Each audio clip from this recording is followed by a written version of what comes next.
I've noticed on a few of my old resin projects that along the grain lines particularly, effectively the end grain you've created when you've carved away a piece of wood, I get resin soaking in and it doesn't look good. It doesn't give you nice, clear, sharp lines. And when you've got a detailed project like the one I'm working on for a client, sharp lines are important. The product in question today is sanding sealer. The one I'm actually going to use, because it's easily available from the big box store, is the Feast Watson variety. So they are the tests we're going to do today. Sealed versus raw wood for resin. I'm going to step it up a little bit too. That project is a prefab Acacia hardwood Australian board from Bunnings. Same tests on that. And then to go even harder, this is a piece of Tassie Oak, or Vic Ash as it is also known, and that's the densest thing that I had in my shop, and we'll do the exact same tests on there.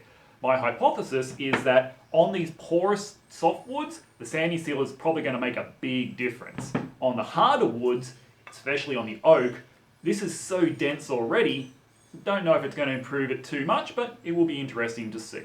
Okay, let's butter these up, apply some, wait a week, and see what the results are.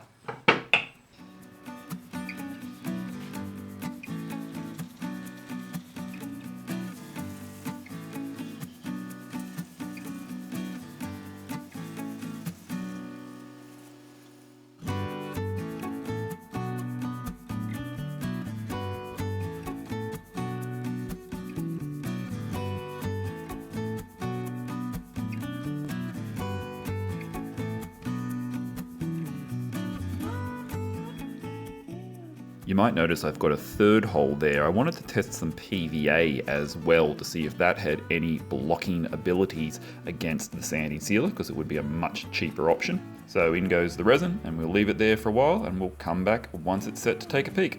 Jumping forward, and here we can see just what a difference it makes. On the plywood first of all, and that is the best result / worst result we got. The sealer has sharpened everything up absolutely perfectly. Though on my hardest wood, the Tassie Oak, you can see, if you look really carefully, there has been an improvement. Beautiful sharp lines on the sealed section and a little bit of bleed in the end grain from there.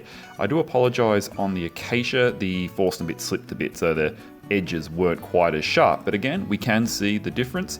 And on the pine, very, very, very clear, and we can see the PVA didn't help. If anything, it looks a little bit worse than on the pure raw wood. Excellent, excellent comparisons there to see just how good this product works.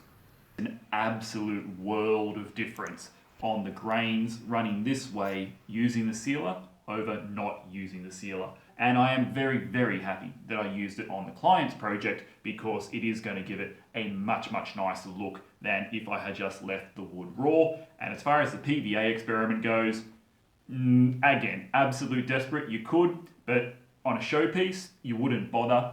Maybe to steel up the resin a little bit, but this was the standout by far and away. To seal end grain for resin usage, remember I didn't sand that back, it is an astronomical difference. Just so, so sharp. Love it, love it, love it. I'm going to use that on all of my resin carvings going forward, because it's just such an improvement compared to leaving it raw. If you have found today's video useful, I would encourage you to give it a thumbs up, and of course, if you would like to see more of this type of content, then subscribe to the channel, as I get out every week or two something woodworking related. I'll catch you then. Cheers.